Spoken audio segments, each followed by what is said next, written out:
हमने हमारे previous video में बात करी थी इलेक्ट्रोकेमिकल सेल की। तो जैसे मैंने आपको बताया था कि अभी कुछ दिनों में हम सिर्फ 12th के अकॉर्डिंग जो इम्पोर्टेंट टॉपिक है उनकी स्टडी करने वाले हैं।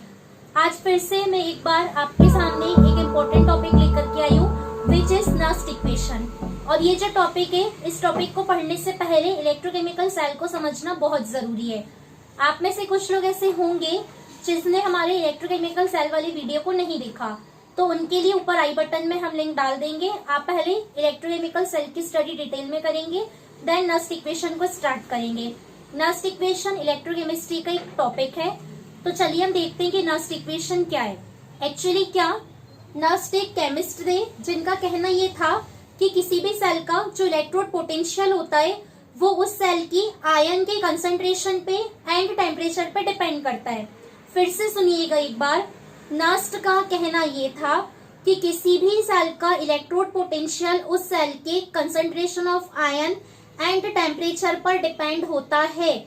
सिमिलरली वही सेल का ईएमएफ भी सेम फैक्टर पे डिपेंड करता है। दैट मीन्स सेल का इलेक्ट्रोड पोटेंशियल एंड सेल का ईएमएफ दोनों ही concentration of ions and temperature पे डिपेंड करता है। नस्ट ने ये दोनों फैक्टर्स की स्टडी करी और दोनों फैक्टर को स्टडी करके अपनी इक्वेशन को डिराइव करी, जिससे हम नस्ट इक्वेशन के नाम से जानते हैं। तो आज के टॉपिक्स में हम नस्ट इक्वेशन की डिटेल स्टडी करने वाले एंड हम इनके एप्लीकेशंस को भी लेकर के बात करने वाले, ठीक है। तो चलिए स्टार्ट करते हैं। तो इक्वेशन को पढ़ने से पहले सबसे पहले आपको एक जनरल इक्वेशन कंसीडर करनी होगी। देखिए हम लिखते हैं, तो सबसे पहले हम एक जनरल इक्वेशन ले लेते हैं। Consider the following equation. एक इक्वेशन आप कंसिडर कर सकते हैं। तो आप एक इक्वेशन लीजिए जिसमें मेटल जो है वो कैटायन के फॉर्म में प्रेजेंट है। Mn plus n electrons gives metal. यहाँ पे अभी जो मेटल दिख रहा है कैटायन के फॉर्म में प्रेजेंट है। इसने n इलेक्ट्रॉन्स को गेन करा और मेटल के फॉर्मेट में कन्वर्ट हो गया, ठीक है। अब देखो, इन चीज की स्टडी करने के लिए नस्ट ने जो इक्वेशन दी थी वो इक्वेशन कुछ इस तरीके की है। सो इसे आप लिख सकते हैं EMF is equals to E not minus RT upon NF LN concentration of M and concentration of Mn plus. अब फ्रेंड्स देखिए, जनरली ये जो इक्वेशन है, इस इक्वेशन को नस्ट इक्वेशन के नाम से जानते हैं, बट इस इक्वेशन में हम कुछ चेंजेस कर सकते हैं। तो चेंजेस के लिए हम क्या कर रहे हैं, हम ln को log के फॉर्म में कन्वर्ट कर रहे हैं। तो जैसे आप जानते हैं ln होता है 2.303 log बेस 10, ये हम लिख सकते हैं। तो इस इक्वेशन में हम ln को चेंज कर दे रहे हैं, तो इक्वेशन आपकी कन्वर्ट हो जाएगी EMF is equals to E not minus 2.303 RT upon NF log base 10 concentration of M upon concentration of Mn plus. अब फ्रेंड्स देखिए, ये जो इक्वेशन है, इस इक्वेशन में EMF का मतलब है electromotive force. EMF is electromotive force. E not है standard electrode potential, standard electrode potential. And here R is equals to universal gas constant. And friends, R की वैल्यू होती है, आप जानते होंगे कि यूनिवर्सल गैस कांस्टेंट की वैल्यू होती है 8.314 joule kelvin inverse mole inverse. This is the value of universal gas constant means R। Here T is equals to temperature. T is temperature and temperature जो है, तो फ्रेंड्स देखिए, actually standard temperature होता है 25 degree Celsius.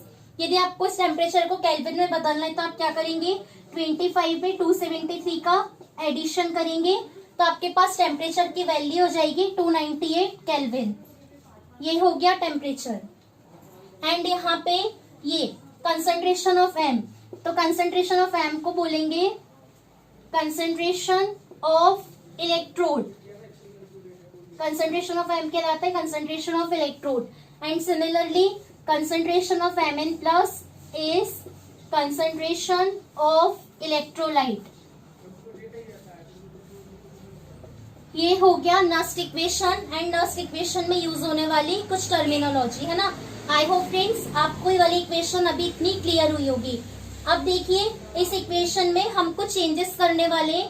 और वो कुछ changes हम ऐसे करेंगे कि अभी मैंने आपको जो वैल्यूज यहाँ पे बताई है आर की, टी की, इन वैल्यूज का हम यूज करने वाले। हाँ, इस इक्वेशन में एक चीज छूट गई, यहाँ पे एन, तो एन का मतलब है नंबर ऑफ इलेक्ट्रॉन्स एक्सचेंज, जितने इलेक्ट्रॉन्स एक्सचेंज होने वाले हैं वो एन का मतलब है। And here F is equals to Faraday's constant. Faraday of electrolysis आगे हमारा टॉपिक आएगा, उसमें हम देखेंगे। तो फ्रेंड्स, फैराडेज कांस्टेंट की वैल्यू होती है, फैराडेज कांस्टेंट इज 96500 कूलम। ये होती है फैराडेज कांस्टेंट की वैल्यू। अब हम ये जो हमारी नस्ट इक्वेशन है, इस नस्ट इक्वेशन में हम सारी इक्वेशंस की वैल्यू रखने वाले, तो आपको कुछ रिजल्ट देखने मिलेगा। तो आइए देखते हैं कि आपको क्या क्या देखने यहाँ पे मिलेगा। यदि मैं इन पूरे टर्म्स को रिमूव कर करके जो अभी मैंने आपको वैल्यू बताई है वो सारी वैल्यू पुट कर दूं तो हमारे पास क्या आता है रिजल्ट, ये हम देखते हैं। फ्रेंड्स देखिए, यदि हम सारी की सारी वैल्यूज रखते हैं तो आपको यहाँ पे रिजल्ट देखने को मिलेगा। EMF is equals to E0 minus 2.303, R की वैल्यू रखिए 8.314, टी की वैल्यू रखिए 298 केल्विन। स्टैंडर्ड टेम्परेचर पे कर रहे तो हम इतना रख देते हैं। एन की वैल्यू आप नहीं रखेंगे क्योंकि एन जो रहेगा वो नंबर ऑफ इलेक्ट्रॉन है, जिस अकॉर्डिंग इलेक्ट्रोलाइट होगा उस अकॉर्डिंग वहां पे एन की वैल्यू आती जाएगी। एफ की वैल्यू रख दीजिए 96500, ठीक है। एंड देखिए, ये जो होता है ना फ्रेंड्स, न्यूमरेटर में मेटल, यानी कि जो भी आप यहाँ पे इलेक्ट्रोड यूज करेंगे, यदि सॉलिड स्टेट में है तो कंसेंट्रेशन ऑफ मेटल जो है वो 1 हो जाएगा, तो यहाँ पे आ जाएगा 1 और अपॉन में आपका चलेगा Mn+। हमेशा याद रखेंगे, if metal is present in solid state so its concentration is always equals to 1। यदि मेटल सॉलिड स्टेट में होता है तो उसका जो कंसंट्रेशन होता है वो हमेशा ही 1 के इक्वल होता है। ये हमने सारी वैल्यू सब्स्टिट्यूट कर दी। अब आपको ध्यान ये देना है कि इसे आप सॉल्व करोगे तो E0 वैसे का वैसा रहेगा, बट यदि आप ये पूरी टर्म को सॉल्व करते एक्सेप्ट एन को आपको नहीं लेना, एन को छोड़ करके यदि आप सारी टर्म्स को सॉल्व करते तो आपको यहाँ पे रिजल्ट देखने मिलता है EMF is equals to E0 minus 0.059 upon N. ये वाली इक्वेशन आपके पास आ जाएगी। एंड यहाँ पे साथ में चलेगा लॉग, यहाँ पर भी साथ में चलेगा log 1 by concentration of Mn+। या तो आप चाहें तो आप यहाँ पे concentration of M upon concentration of Mn+ ले सकते। यदि मेटल आपका ये वाला सॉलिड स्टेट में रहेगा, सिर्फ उसकी केस में जो मेटल का कंसंट्रेशन है वो 1 की इक्वल रहेगा, बट मेटल यदि सॉलिड स्टेट में प्रेजेंट नहीं है तो फिर ये इसी फॉर्मेट में हम लिखेंगे। तो ये जो हमने लास्ट में इक्वेशन लिख करके रखी है, ये वाली जो इक्वेशन है, इस इक्वेशन को ही आप नस्ट इक्वेशन के नाम से जानते हैं। ये इक्वेशन कहलाती है नस्ट इक्वेशन, ठीक है।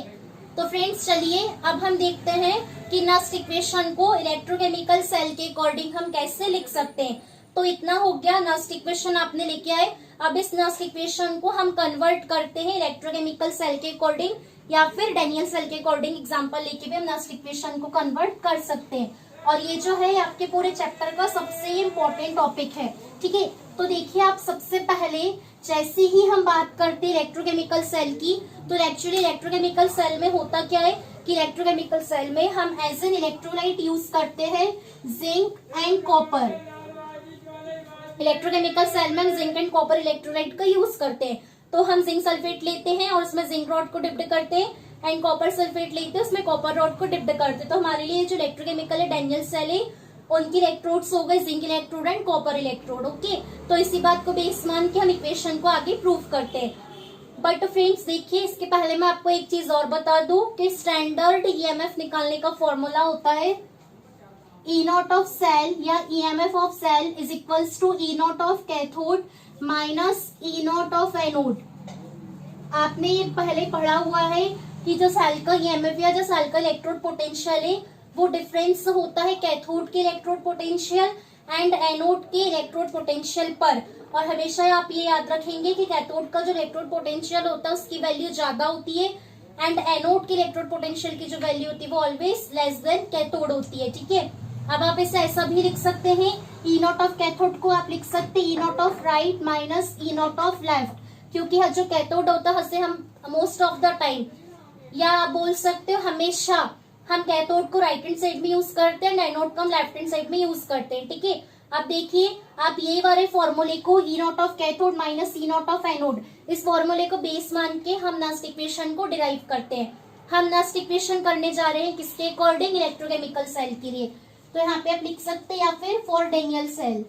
यदि हम जिंक और कॉपर की बात करेंगे तो डेनियल सेल लेंगे, फॉर डेनियल सेल।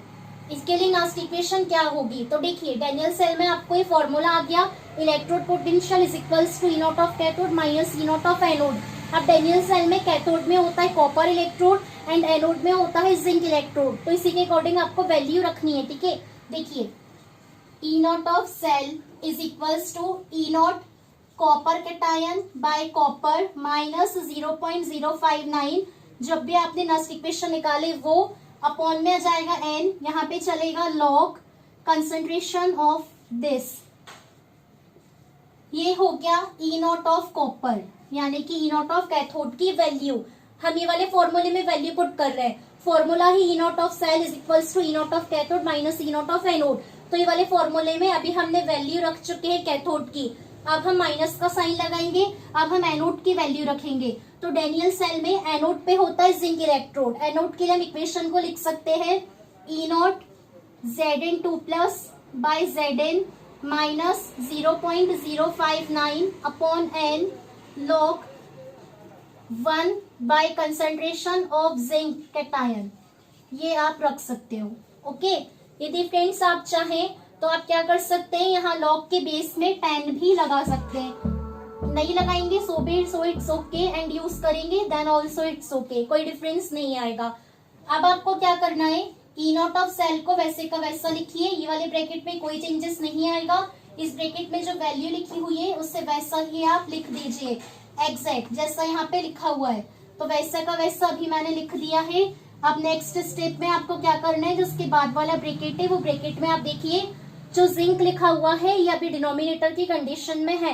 यदि हम इसकी रेसिप्रोकलिटी को हटाते हैं तो जिंक जो है वो न्यूमरेटर में चला जाएगा, बट जिंक यदि न्यूमरेटर में जाएगा तो साइन जो है वो अपोजिट हो जाएगा, तो ये जो माइनस है वो प्लस में कन्वर्ट हो जाएगा। सो नेक्स्ट स्टेप में आप क्या करेंगे, यहाँ पे माइनस ही लगा रहने दीजिए बट यहाँ पे चेंज कर दीजिए। ये हो जाएगा E not zinc cation upon zinc plus 0.059 upon n log base 10। अब जिंक जो है वो न्यूमरेटर में आ चुका है, इस बात का आपको ध्यान रखना है। नेक्स्ट स्टेप में ऐसा हो गया। अब यदि आप स्टेप आगे बढ़ाएंगे तो अब आप क्या देखेंगे कि E not of cell is equals to E not copper cation by copper minus 0.059 by n log base 10 1 by copper cation minus E not of cell zinc cation by zinc. अब friends देखिए ये वाले bracket की पूरी value वैसी की वैसी है, बट आपको यदि वाला ब्रैकेट ओपन करना है तो इस ब्रैकेट को ओपन करने के कारण यहाँ पे जो माइनस लगा हुआ है तो ब्रैकेट के बाहर माइनस है। नेक्स्ट स्टेप में क्या होगा, ये माइनस और ये प्लस मिलके माइनस हो जाएगा, है ना। तो यहाँ पे आप क्या लिखेंगे, minus plus minus 0.059 upon n log base 10 zinc cation. ये हो गया, ये इक्वेशन पूरी स्ट्रेट लाइन के फॉर्मेट में आपको दिख रही है। अभी हमने सारे ब्रैकेट्स को ओपन कर दिया। अब आप ध्यान से देखिए, तो जो आप कॉमन निकाल सकते हो उसे आप कॉमन ले लीजिए। तो सबसे पहले हम ये क्या करते हैं, E not and E not वाली टर्म को एक साथ लिखते हैं। यदि हम ऐसा लिखेंगे तो एक तरफ आपको देखने मिलेगा E not copper cation by copper minus E not zinc cation by zinc, ऐसा आपने लिख करके रख लिया। अब देखिए, अब इसके बाद आपको कॉमन क्या मिल रहा है, तो यहाँ पे आपको मिल रहा है minus 0.059 by n log base 10, और यहाँ पे भी आपको ये minus 0.059 upon n log base 10। तो हम ये पूरी इक्वेशन में से माइनस 0.059 लॉग बेस 10 को कॉमन ले लेते हैं। यदि इसे हमने कॉमन लिया तो फिर सिर्फ हमारे पास बचता है zinc cation by copper cation. तो यहाँ पे जाएगा in numerator Zn2 plus and in denominator ये वाला जाएगा Cu2 प्लस। ठीक है, अब देखिए फ्रेंड्स नेक्स्ट स्टेप में यहाँ पे तो चल रहा है ई नॉट ऑफ सेल।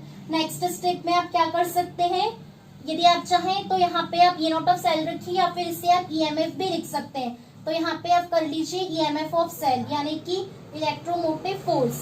ये हो गया पूरा ईएमएफ ऑफ सेल। और नेक्स्ट स्टेप में आप क्या कर सकते हैं, ये जो है E not of copper minus E not of zinc, तो इसकी जगह हम लिख सकते हैं ई नॉट ऑफ सेल। ये वही तो होता है, देखिए E not of cell is equals to E not cathode minus E not anode. Cathode that means copper and anode that means zinc. तो हमें पूरे फॉर्मूले की जगह वैल्यू पुट कर सकते हैं। Standard electrode potential of cell मतलब E not of cell minus 0.059 by N log base 10 concentration of zinc by concentration of copper. ये हो गई आपकी नर्स्ट इक्वेशन। एंड आप चाहे तो यदि आपको ये इक्वेशन को डैनियल सेल के अकॉर्डिंग प्रूफ करना होगा तो ये इक्वेशन पूरी की पूरी डैनियल सेल के अकॉर्डिंग मैंने आपको लिख करके बताई हूँ। एंड यदि आपको किसी अदर सेल के लिए आती है तो उस सेल के लिए आप क्या लिख सकते हैं, E not of M F, आप नॉट हटा दीजिए, सिर्फ ई एम एफ रहने दीजिए। Electromotive force of cell is equals to standard electrode potential minus 0.059 by N log base 10। Zinc की प्लेस में आप लिख सकते हैं concentration of anode and copper की प्लेस में आप ले सकते हैं कंसंट्रेशन ऑफ कैथोड। क्योंकि जो नर्स्ट इक्वेशन है सिर्फ डैनियल सेल के लिए नहीं है, नर्स्ट इक्वेशन आप बना सकते हैं सिल्वर, नर्स्ट इक्वेशन आप बना सकते हैं कॉपर एंड सिल्वर सेल के लिए, ये इक्वेशन हो सकती है निकेल एंड सिल्वर सेल के लिए, जिंक एंड हाइड्रोक्लोरिक सेल के लिए। तो किसी भी फॉर्मेट में आप इक्वेशन को कन्वर्ट कर सकते हैं। तो यदि आपको किसी अदर सेल के फॉर्मेट में इक्वेशन लिखनी होगी तो चेंजेस कुछ नहीं आएंगे, सिर्फ यहाँ पे एनोड जाएगा, यहाँ पे कैथोड जाएगा।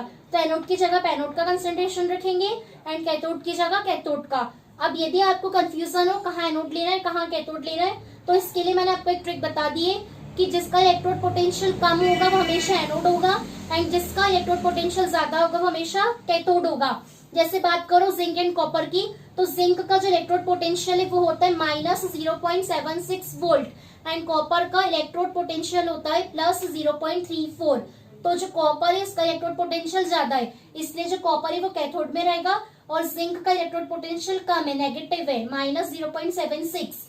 तो जो जिंक है वो एनोड की तरह बिहेव करता है। ठीक है, आई होप फ्रेंड्स आपको हमारा आज का टॉपिक नर्स्ट इक्वेशन बहुत अच्छे से क्लियर हो गया होगा। यदि आपको हमारा टॉपिक अच्छे से क्लियर होता है तो आप हमारी वीडियो को लाइक करिए और हमारे चैनल को सब्सक्राइब करिए।